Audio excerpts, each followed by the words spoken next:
I think you only love me cause I'm poppin'.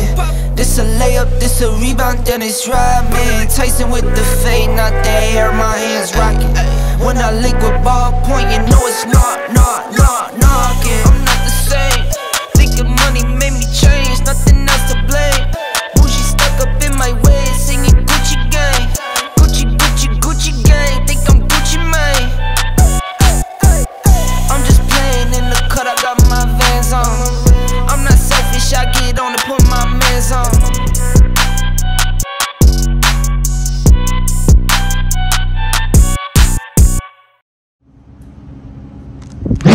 سلام بچه‌ها، من برنا هستم با یه P6 جدید. این هفته ماشینی که دیلی درایو استفاده میکنم آوردم، پورشه ماکان S 2020 و بریم بهتون نشون بدم چه حرفی برای زدن داره. خودم که میدونم. Let's go. داشتم ویدیو مرتب میکردم برای ادیت، رسیدم به اولین ویدیوی ماشین که این روز اولش هنوز فقط من یه ذره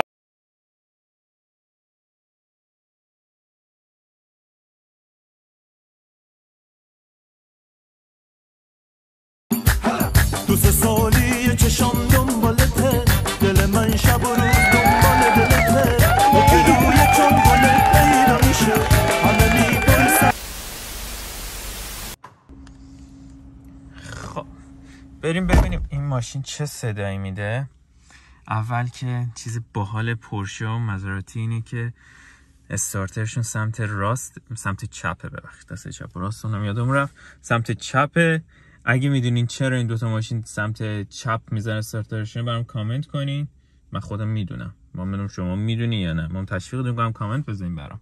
خب بزنیم صدا. این ماشین سیستم اگزوز اسپورت پورشه نداره ولی صداش بد نیست چون ماکان اس، ماکان 4 سیلندر نیست، ماکان 6 سیلندره. از اول بذاریمش روی اسپورت.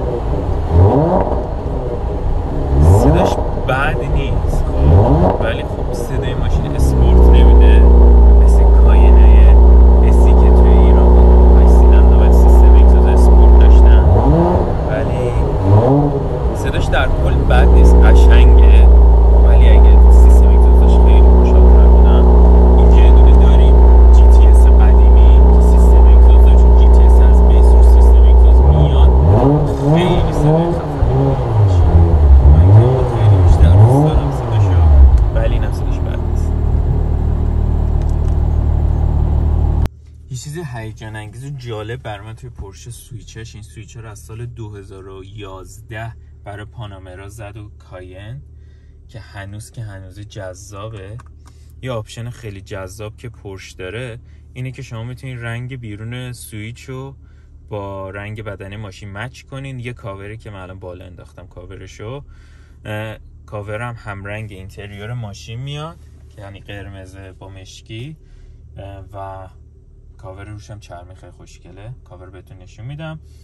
بعد دیگه چی، من میدونم ماشینم زرد نیست ولی خودم دوست داشتم سویچش انقدر خوشگله استفاده میده، رفتم دوباره سفارش دادم که برام کاور زردشو بذار. خب اولین چیزی که تو این ماشین به چشم میاد این مانیتور خیلی بزرگه که این دریچه‌های کولر از کنارش اومدن پایین و اینجا CD و USB SD کارت بود، اونا هم اومده تو این باکس کنسول وسط آرمرسته و خب خیلی ماشین جذاب شده با این مانیتور بزرگ. ولی یه چیزی تو ذوق میزنین، همه دکمه خالیه که ماکان داره به خاطر این آپدیت های جدیدی که کرده. البته این ماشین فکر کنم 3 تا آپشن رو نداره، یکی سیستم اگزوز اسپورت اینجا میومد، یکی اینور تنظیم ارتفاع بادی با یه دونه تنظیم حالتهای کمک فنه. این اسپورت اگه اون آپشن رو داشته باشه این اسپورت هم حذف میشه از اینجا و یه اسکرولر میاد مثل هم 718 که تو ایران دیدین میاد اینجا و باز یه دکمه میره بالا. یعنی کلا یه 4-5 تا دکمه خالی دارین شما، یه 3 تا 4 تا دکمه خالی دارین. من همیشه غیر جذابه میگین که من مثلا فول این ماشین باشه 100,000 تا این ماشین گردم چرا انقدر پلاستیک خالی اینجاست. واسه همین فکر میکنم تو سال 2022 پورش اومده آپدیت کرده ماکانو که هنوز اینجا نیومده، برای اینکه اینا همه شده مثل پانامرا و کاین تاچ و دکمه‌ای که جاش خالیه دیگه مشخص نیست. و به نظرم اونم قشنگ‌تره به خاطر اینکه هر آپشن ماشین نداشته باشه تو ذوقت نمیخوره. خب کسی اگه از من بپرسه بعد 2 سال که این ماشین داشتی، داره میشه 2 سال، نظرت چیه؟ چی راجبش میگی؟ میگم که این ماشین فوق‌العاده است، از این نظر که حس رانندگی اسپورت اگه دلت میخواد بگیری و همینطور نخوای ماشین 2 نفره داشته باشی، بخوای یه کراسوور شهری داشته باشی که خیلی کارآمد باشه و ازش لذت ببری، انگار که سواری ماشین کوپه‌ای، من میگم ماکان بهترین انتخابه. البته 6 سیلندرش، 4 سیلندرش به نظر من زیاد پرش نیست، خیلی حیفه که ایران نمیاد شیشاش. اگه میخواین لمس بکنین تفاوت 4 سیلندر و 6 سیلندرشو، مثل این میمونه که بگین که فرق پرادوی 4 سیلندر با پرادوی 6 سیلندر، کسی که سوار شده میدونه فرقش از زمین تا آسمونه. و میدونم که پورشه حتما محاسبه کرده همه چیه که اومده این موتور 4 سیلندر زده، ولی خب اون حس پورشه بودن نمیده، فقط انگار که سوار یه لوگویی و بگی که من پورشه دارم. و این ماشین یه خوبی دیگه که داره، این ماشین آل ویل درایوه، ولی 75% قدرتشو میده به چرخ‌های عقب، که اگه این ماشین PTV داشت که میشه همون پورشه تورک چی میشه خانمتون بردار؟ ویکتوری پورشه، هم PTVش فقط یادمه، پورشه تورک ویکتوری اگه داشت هندلینگش از اینی که هست فوق‌العاده تر میشد. من قبلا یک کاین اس توی تهران داشتم که این PTV رو داشت، معرکه بود، یعنی واقعا توی جاده سر پیچا ماشین فوق‌العاده است هندلینگی که داره. این ماشین توی فیسلیفتی که سال 2019 انجام شد، ورودی‌های هوایی توی سپرش یکم بازتر شدن که ماشین خیلی جذاب‌تر شده به نظر من و یکم بیشتر شبیه کاین شده. و از این که میایم جلو دیگه، جلوش تغییر خاصی نکرده، فقط داره شیپ سپره.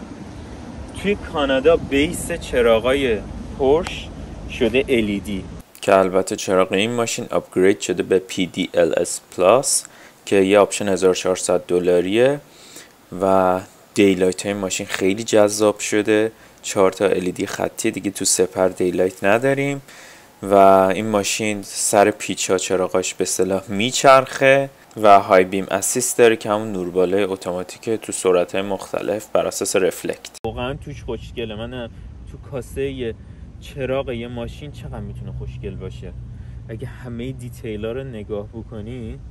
ماشین این فقط راهنمای ماشینه با نور کوچیک و این واقعا به نظر من طراحی توی کاسش واقعا خوشگله. بعد از اون بیم اینجا، این ماشین آینش فرق داره، آینه ایرودینامیک ماشینه که به اصطلاح خیلی مثلا دینامیک شده، اینجا هوا رد میشه و برای اینو باید پول بدین. این تریم دور پنجره ها میبینین که مشکی گلاس شده، تقریبا همرنگ بدن است، برای این باید پول بدین. برای همه اینا جدا، مثلا دیدین یه دونه پکیج بلک میگیرین، حالا هر کمپانی هستی بر خوش میذاره، تو بنز، BMW، آودی همه استیلا مثلا مشکی میشه. توی پورش شما باید دونه به دونه اینا رو پول بدین. رو فریل مشکی دوباره پول میدین، ولی اینا حالا یه هزینه معقولی میگیره پورش که اونقدر هزینه‌ای نیستش که رو حساب بره، ولی هیچ چیز دیگه. الان گل پاشید، هوا بارونیه. این ساید بلیدزای ماشین یا میشه بهش گفت تیغای کناری، این تیکه اگه تو دوربین معلوم باشه این تیکه پلاستیکیه، مثل این لیپ اینزیه. از این جنسه. پورشه بیس اینو این شکلی میزنه، ولی میگه که اگه دوست داری 1200 تا بده، من اینو برات رنگش بکنم، رنگ بدنه بکنم. میگه اوکی 1200 تا میدی، ولی اگه بخوای خفن‌تر بشین 1700 تا میدی، کاربن میشه. دوباره لیپ پایینم همین، ولی این ماشین من لیپ پایینو نداریم، پلاستیکه. دوباره 1000 خورده‌ای بدی که این لیپو رنگ بکنه. کلا پورشه یه سری آپشن میذاره براتون برای اینکه بخوای تیکه تیکه ماشین رنگ بکنی. بعد که میدونی این آپشنه و حس میکنی این جذاب‌تر میشه، رو مغزت تاثیر میذاره که همین آپشن‌ها رو بخوای. دیگه میرسیم اینجا پشت ماشین، قسمتی که فیس لیفت اصلی ماشین انجام شده روش. این تایلایت های خیلی خوشگله، یه لایت بار خیلی جذاب پورش گذاشت روی این ماشین که شب دیگه هم استایل بشه با کاین پانامرا 911. احتمالاً بعدی هم قرار 718 باشن. فکر می‌کنم همین سالا باید فیس لیفت بشه، بعد ماکات هم فیس لیفت اونها هم در میاد. من همین میکنم در صندوق کجاست؟ اینجاست؟ نه اینجا نیست. در صندوق یه دکمه خیلی مخفی خوشگل میذاره اینجا. اینو که بزنی خیلی ایزی در صندوق باز میشه. صندوق این ماشین 488 لیتره. یه هوا از صندوق اکسیری کوچیک‌تره و همه اینا میشه رنگ بشه. پول بدین که بج ماکانس مشکی مات بشه یا همرنگ بدنه، دوباره لوگوی پورش چیز بشه، همرنگ بدنه بشه، زیر قاب پلاک این تیکه سپر همرنگ بدنه بشه، جدا از دیفیوزر همرنگ بدنه بشه. همه اینا جدا جدا و پول بدیم براش. البته توی ایران اینا رو که ماشین نداشته باشه میبرن از قصک دیزاین میدن که براشون همه رو مشکی میکنه و بعد 6 ماه هم فکر کنم همش پوست میشه و میریزه. اگه ماشینتون آپشنی نداره به زور نچپونید. خب میرسیم قسمت جذاب من، یعنی اگزوز. خب اگزوز این ماشین خوبی پورش یعنی اینه که هیچ وقت هیچ چیز فیکی نمیذاره. اگه روی سپر جی تی اس هاش ببینید ونت گذاشته، ونت ها واقعی هن. اگه سر اگزوز میذاره، سر اگزوز ها واقعی و خیلی خفنه. خب بعد دیگه این ماشین رو هر 4 تا مدل ماکان سر اگزوزاش 4 تاست، 2 تا این ور 2 تا اون ور، به جز مدل 4 سیلندر که رو 4 سیلندر 2 تا اگزوز مربعی داره، هر طرف یه دونه. اگه ماکان با اگزوز 2 تایی دیدین، یعنی 2 تا اون مربع داشت قرقر میکرد، مطمئن باشین که سوراخ کرده، چون روی 4 سیلندر اگه سیستم اگزوز اسپورت بگیرین اون موقع دوباره 4 تایی میشه اگزوزا.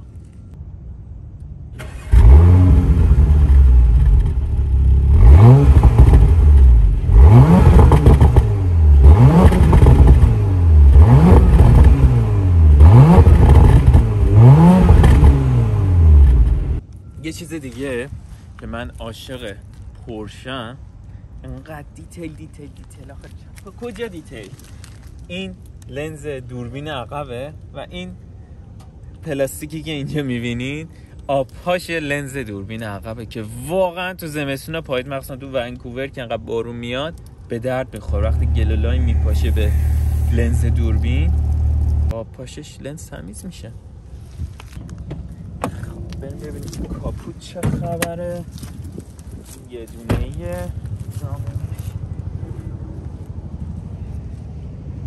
ببینیم فقط چقدر خوشگله این کاپوت ماکان. واقعا دوستش دارم که فرم دور چراغ باش میاد بالا. گلگیر نداریم، یعنی گلگیر داریم اینجاست ولی کاور نمای روی گلگیر باش میاد بالا. خیلی جذابه به نظرم در کاپوت این ماشین. و اینم موتور V6 ماکان S که اینو توی آودی Q5 ورژن Sش میتونیم ببینیم، Q7 نورمال و کاین 6 سیلندر ساده که همه بیس موتور یکیه، ولی خب تاچ پورش و آودی فرق داره دیگه.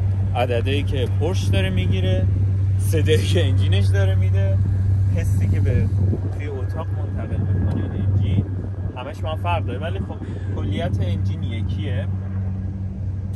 و انجینایی که میتونه این زیر باشه، اولیش هم 4 سیلندری که توی ایران هست، دومیش این 6 سیلندره، سومیش موتور GTS ماکانه و چهارمیش هم موتور توربو که میشه دیگه جت.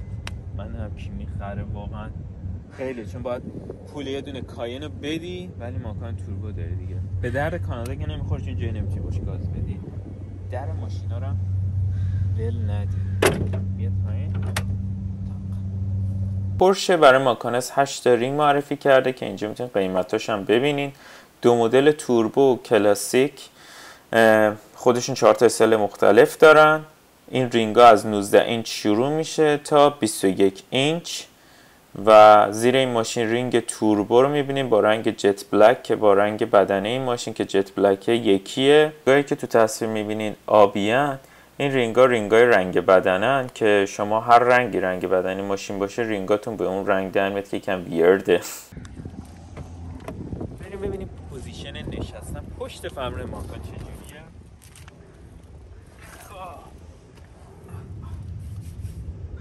یه چیز بگم، اول اینکه باباهای ما عادت داشتن توی ایران سویچ یدک ماشین میذاشتن تو گاف صندوق. این کارو نکنید، استفاده کن. اگه از یه ماشین 2 نفر استفاده میکنن، یه سویچ دست این نفر میتونه باشه، یه سویچ دست اون نفر. شما با این سویچ ها چون همشون مموری دارن، اینجوری در میبینید یه مموری برای همینجوریه که داشته باشین. مموری سوم روی سویچی که باش در ماشین باز شده ست میشه. شما در ماشین که باز میکنین، این چون کامفورت سیت داره، حتی باید در ببندم کامفورت سیتش، فرمون تنظیم میشه، همه چی صندلی الان در ببندم میره جلو و این همون تنظیمی میشه که من ست کردم رو سویچم و خیلی بهتره. 2 تا سویچ استفاده، اون یکی میمونه بالا، الکی باتریش خراب میشه، به دردی هم نمیخوره. خب ما 3 تا تایپ صندلی داریم توی ماکان، یعنی تو همه پورشه همین 3 تا تایپه. صندلی 8 حرکته که میشه فقط این 2 تا رو داره که هم مثل همه ماشین، مثل همه بنز و BMW و آودی. و این الان صندلی 14 حرکت هست که یه لول بالاتره که این دکمه هم اضافه میشه که این زیر زانو رو عقب جلو میکنه. بینم که گودی کمره. صندلی فولش که اسپورت 18 حرکت هست که عین این دکمه 2 تا اینجا اضافه میشه که ساپورت های بغل رونتونه با ساپورت های بغل پهلوتون اینا رو تنگ و باز میکنه. خیلی حس بهتره میده اگه اون صندلی رو داشته باشین. خب هدروم این ماشین هم بذار جلو رو ببینم، صندلی تا ته بیارم پایین ولی آدم قد بلند ببینیم چقدر هدروم داریم. خیلی اومدیم پایین. هدروم یه وجب داریم. اگه قدت خیلی هم بلند باشی راحت سوار ماکان میشی و خیلی راحت هم بیاد بالا. جعبه فرمون این ماشین برقیه همیشه از بیس و کاملا میتونی هر پوزیشنی که میخواین راحت تو مموریتون بذارین و هر کسی هم ماشین استفاده میکنه راحت باشین. داشبورد این ماشین واقعا پایینه و دید خیلی خوبی دارین. به نظر من ماشین خیلی تو دسته. یه چیز بهتون یاد بدم، خیلی از دوستای منم که ماکان دارن بلد نیستن، شما دزدا یاد نگیرن لطفا. شما میتونین چیزایی که نمیتونن بیرون بزنین، عینک و اینا تو دید نباشه، اینجا یه جا داره دوباره پورشه زیر 2 تا صندلی جلو، عمقش بعد قشنگ 2 تا عینک توش جا میشه و هر چیزی دیگه، پول، کیف پول میخواین، کارت ماشینا رو بندازین اینجا. این پوزیشن ردیف عقب رو ببینیم. ردیف عقب خب ببینید هیچ برجستگی نداریم، خیلی مثل انسان میتونیم بشینیم توی ماشین و این صندلی هم پوزیشنیه که من نشسته بودم. قد من 1.75، هدرومی که اینجا دارم انقدره، زیاد نیست، یعنی یه 180 باید از مطمئن به وسط بشینه که توی اینجا چون سقف پانورامیکه و خیلی میشه. یه وجب نیست که کمتر از یه وجبه، ولی خب اینجا اگه 3 نفر نشسته باشن عقب انقدر هدروم دارین. و اینجا یه آرمرست دارین که من از این مدل آرمرست ها واقعا بدم میاد، چون آرمرست دستت میره توی این سوراخ با جنگ استراحت به اون دست درد میگیره. نمیدونم چرا یه کاور روش نمیذارن، واقعا این آرمرست ها به درد نمیخوره. ولی اینو ببندین نگاه کنین که اینجا چقدر یه دسته، اختلاف سطحی نداره، واقعا نفر سوم میتونه وسط بشینه و هدروم خیلی بیشتری هم داره نفر سوم. همونطور که گفتم سقفشون پانورامیکه، انقدر هدروم داره. اینجا پورش دیگه گرم کنه، سیستم کولر و ایر کاندیشن 3 منطقه‌ای داره. اینجا تمپ میتونین کم و زیاد بکنین، گرم کنه صندلی، و اینجا هم 2 تا USB داده برای شارژ بهتون. خب حجم توی چیزی که گفتم صندوق بهتون، البته خود اینجا یه دونه چیز داریم 12 ولت داریم برای پمپ باد و اینا دیگه. اینجا هنگر این مدلی داریم برای اینکه خریداتون اینا رو بخوایم بذارین. و این لاستیکری که خودشون گذاشتن برامون هیچی. این زیر چی داریم؟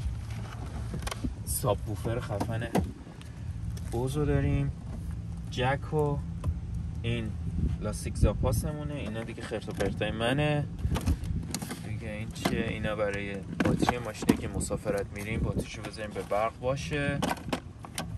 و اینا همه چیزاست. این پیچای والو لاستیک و اینا رو همه رو میشه پورشه عوض کرد، آپدیت کردن. یادم نیست این یکی مال چیه. اینا همه رو خود پورش براتون میذاره برای باتری به باتری ماشینه.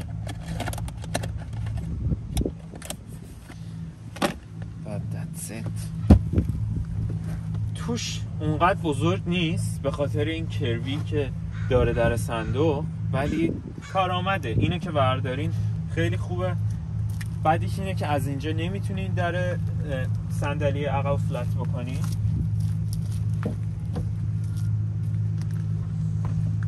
ولی خیلی راحت هم فلت میشه. کاملا ببینید تخت میشه، یه چیزی رو میتونین بذارین. چیز بزرگیه خرید کرده باشین، هم میتونین وسطی جدا بخوابونین اگه بخواین برین اسکی، چوب اسکی بذارین. خب مثل همیشه تور رو با رودری شروع بکنیم. رودری ماشین خیلی خوشگله. دوست داشتم که کامل چرم بود، ولی ترکیبی از چرم و رابره. این بالا این قسمت های مشکی همه رابره، ولی رابرش خیلی کوالیتی خوبی داره و نرمه. این تیکه قرمز فقط چرمه. و اینجا میبینین که محفظه‌ای که توی در داره باتل بزرگ جا میشه توش دیگه. رودری اینجا دیگه چیزی نداره. سیستم صوتی بوز که $1200 برای این آپشن شما رو شارژ میکنه پورشه. اگه سیستم صوتی فوق‌العاده برمستر رو بگیرین $6500 باید براش پول بدین، که واقعا به نظر من نظر منطقی نیست. $6500 پول ماشینه. یه دونه اسمارت میتونی بخری، یه دونه هیوندای کیا هاچبک فسقلی میتونی، مازدا 2 بگیری، کلی چیز میشه گرفت ماشین. نه نو ولی یوزد تر و تمیز دیگه. اینجا رودری چی داریم؟ کوالیتی چیزای استیل ماشین واقعا عالیه، ولی این تریمی که از بیس روی ماشین هست و آپگرید نشده و پولی براش ندادیم خیلی چرنده، خیلی راحت خط میفته. این تریم های گلاس داخلیه که از بیس همجور ماشین هست و هزینه‌ای نداره براتون دیگه. اینجا رادار نقطه کور ماشینه داریم که بکن خاموششنش کنم. رادار نقطه کور که اینجا بعدون چشمک میزنه، تا شدن آینا، تنظیم آینا دیگه. قفل کودک در صندوق عقب هم باز میشه هم بسته میشه، برعکس خیلی ماشینه که بسته شدنش انجام نمیدن دیگه. اینجا که استارتر خوشگل پورشه که همچنان شکل سویچه، یعنی یه استارتر نیستش که راحت فشار بدین ماشین روشن بشه، مثل سویچ میمونه توش، دوباره باید بچرخونید. حالت چراغا که اینو بیرونم میاد مهشکن عقب روشن میشه. میذاریم روی آتو دیگه. 3 تا مموریامونو دیگه. اینجا پارک لایت ماشینم رو راهنمای. وقتی که خیلی یاد دیدم از من میپرسم دوستان مثلا پارک لایت ماشین آلمانی چجوری روشن. ماشین آلمانی فقط پارک لایت دارن تا اونجایی که مطمئنم. آره ماشین آلمانی فقط دارن. و وقتی که ماشین خاموشه راهنما رو به هر سمتی که بدین ماشین پارک لایتش روشن میشه و روی دیسپلیش مینویسه که پارک لایت روشنه دیگه. اینجا کروز کنترل ماشینه روی فرمون. اینجا یه دکمه داره مثل همون ستاره‌ای که تو آودی داشتیم. دکمه هیچ کاری نمیکنه، شما میتونید ستش بکنین برای هر چیزی که دوست دارین اون کار رو انجام بده. من ست کردم که وقتی که دوربینو میخوام که میزنم دوربین 360 هم بهم نشون میده. اینم حالا که حرفش شد کامرای ماشین با این حالتایی که داره از بالا کوالیتیش عالیه، کوالیتی خیلی خوبی داره. اینم آمپرای پشت فرمون پورشه که 2 تا رو هنوز به حالت کلاسیک نگه داشته. به نظر من هنوز جذابه. تو پورشه جدید میبینی که وسطی هنوز باز نگه داشته، دورا رو اسکرین دیجیتال کرده. ولی این مثل همون پورشه‌های قبلی که بود ماکان هنوز اینو داره. با این اسکرولر سمت راست عوض میشه. این ناویگیشن همه. تورک ماشینه. ماشین الان درجه کار نمیکنه دیگه.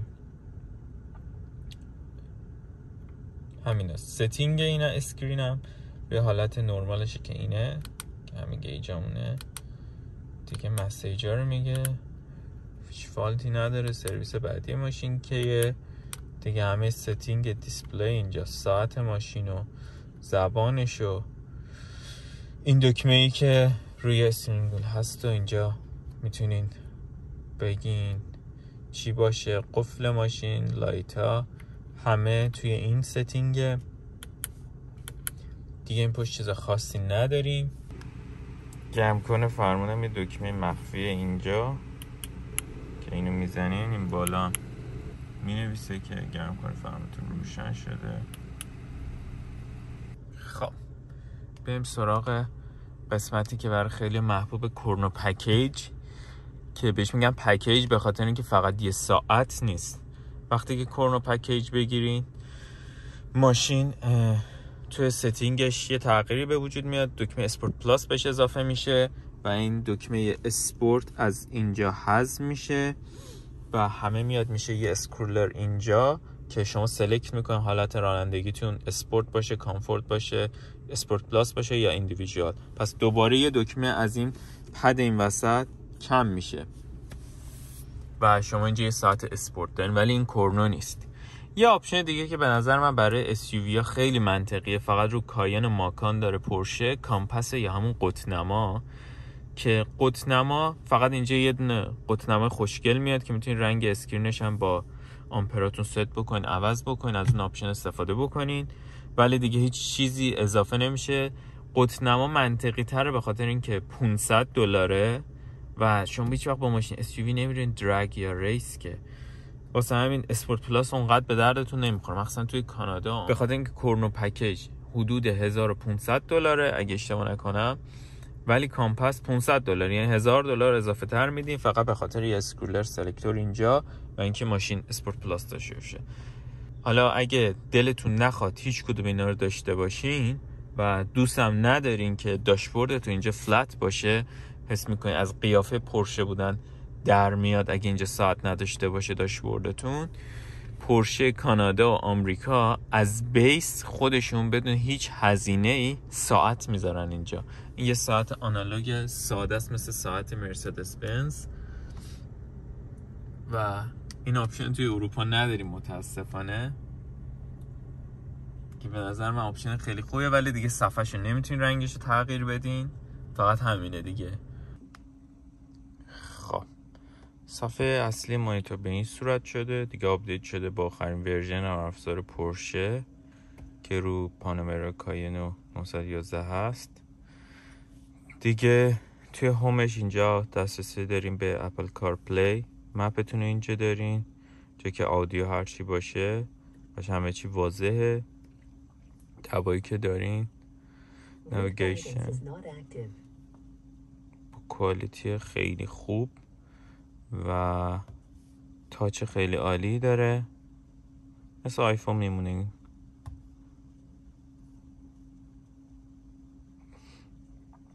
اینجا مدیا رو داریم که اینجا سورساشو انتخاب میکنین که بلوتوث باشه یا با کیبل وصل کرده باشین گوشیتون، که میشه اینجا آیپاد. و یه بدی که پورش داره برای خیلیا، میگه که اصلا سیستمی برای اندروید نداره، فقط اپل کارپلی داره. چیز خاصی نداریم اینجا. فون چون الان وصلا به اپل کارپلی اینجا رو قطع کرده، میگه از هم اپل کارپلی استفاده بکن. بعد دیگه اینجا چی داریم؟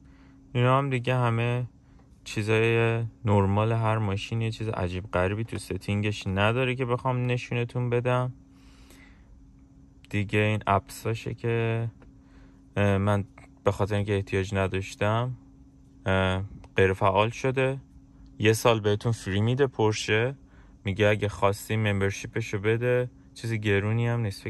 فکر میکنم 100 خورده بود، من چون استفاده نداشتم ندادم. رادیو ستلایتش هم رو همینه.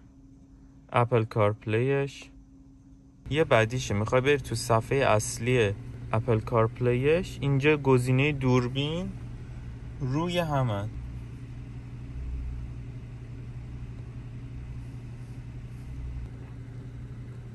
اینجا دیگه ساوند سیستم رو داریم. خوبه که اینجا هم این گوشه شما میتونید همیشه رادیو یا ناویگیشنتون داشته باشین. تا هر صفحه‌ای که باشین تو اپل کارپلی باشین، ناویگیشن ماشین رو میتونید داشته باشین. یکی از بدیهای دیگه‌ش اینه که اپل کارپلی روی این مانیتور نمیافته. وقتی یه چیزی رو اینجا ست میکنین با مپ گوشیتون، فقط اینجا میتونید ببینید. اگه روی اینم میافتاد خیلی خوب میشد. دیگه اینجا که برای صداست و این چیز صداشو خیلی دوست دارم، این که با دست میتونی منطقهشو مشخص بکنی که صدا از کجا بیشتر بیاد.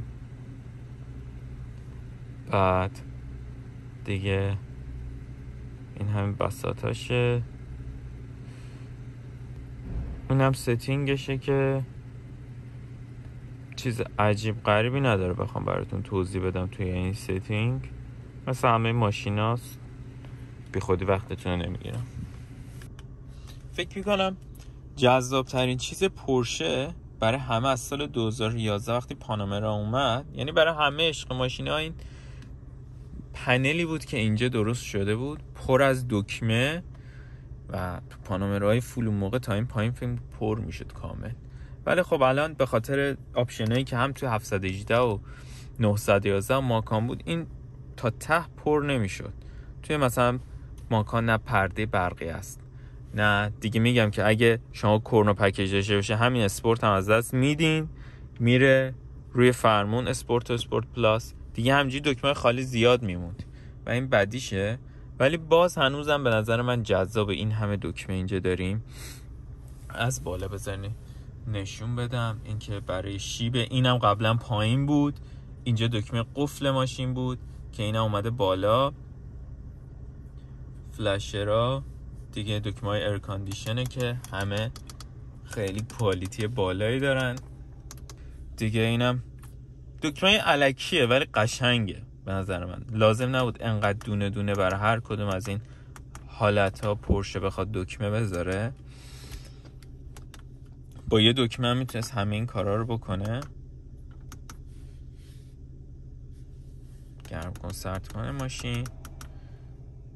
دیگه دکمه اسپورتش، ترکشنش، آفرودش که به ماشین قدرت بیشتر میده، دور موتور میره بالا وقتی که روی آفرود میذارین و ماشین رو دنده سنگین بیشتر میاد، دنده های پایین 1 و 2. دیگه رادار لاینه و اینم دکمه استارت اند استاپ ماشین آف میشه. اینم آرمرست ماشین، فضاش نسبتا کوچیکه، دقیقا فقط اگه یه گوشه سایز پلاس و 11 یا 12 پلاس رو بخوایم بذارین کج جا میشه. با 8 سوکت شارژر باشه. وایرلس شارژ نداره این ماشین، ولی با وایرلس به اپل کارپلی وصل میشه. اینجا SD کارت میخوره، سیم کارت میخوره، 2 تا هم جای USB داره. این چراغ هم که امضای پورشه که یه نور خیلی لایته که موقع رانندگی روشنه و به نظرم جذاب دیگه. امضای پورشه دیگه، همه پورشا دارن. با این دکمه میتونید خاموش بکنید نور پردازی داخل ماشین و زیر پایه‌ها، رو دریا همه نور پردازیش خاموش میشه با این دکمه. نور پردازیش سفیده. اگه نور بیشتر بخواین چیزی تو ماشین پیدا بکنین این چراغو باید بزنین که همه چراغ مطالعه جلو با این پرنور میشن. چراغای عقب با این روشن میشه. چراغ مطالعه عقب خیلی پنل کاربردیه اینا، مثل هواپیما وقتی دکمه این همه دکمه رو سقفه آدم خوشش. با این ماشین خیلی سریع اکشن میده، حتی وقتی اسپورت خاموشه با تو که میذاره رو گاز بعد اسموت میکنه ماشینو، خیلی نرم. اینه ماشین آلمانی، واقعا باش رانندگی لذت بخشه.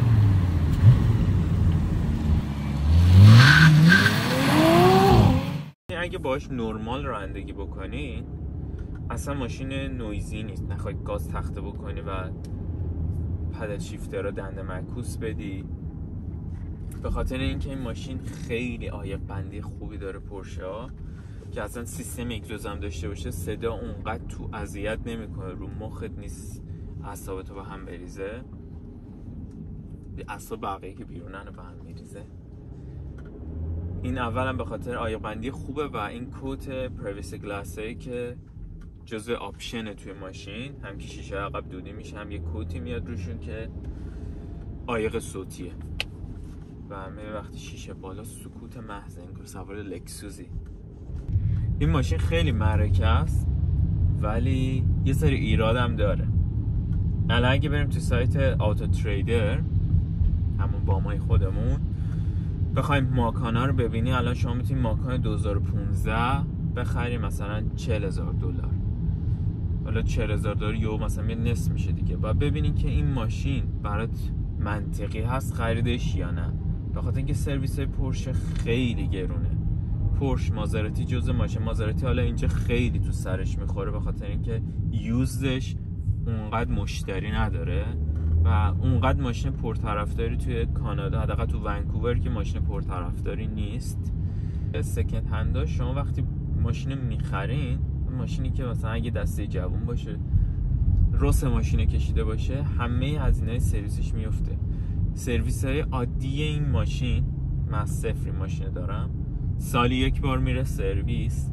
هر سرویس من حدود $1,500 که فکر کنین که این ماشین چقدر براتون هزینه داره. اگه این ماشین 40 تا 50 تا 60 تا راه رفته باشه، 60 تا که راه رفته باشه، لاستیکاشو باید عوض بکنی، لنتاش، همه اینا تازه چیزای عادیه. اگه برای ماشین بلایی سر ماشین نیومده باشه که شما در ظاهر نفهمید، مشکلی بر گیربکس پیش نیومده باشه، گیربکس های پورشه جزو گرونترین قطعاتشه که اگه مشکل بخوره مثلا برای کیمن باکسر پیش میاد که کار به تعویض گیربکس میرسه توی ایران که اوف. این نکاتی که گفتم همه برای کساییه که توی کانادا توی آمریکا میخوام ماشین دست دو بخرن، وگرنه برای هدف اصلی من که نشون دادن ماشین است برای کسی که لذت میبرن از دیدن ماشین ها مثل خودم که این لذت رو باشون تقسیم بکنم. این ویدیو هم تموم شد تا ویدیوی دیگر. سلام و نه این که بر سلام بود. چاکس همون چاکس هم باشه.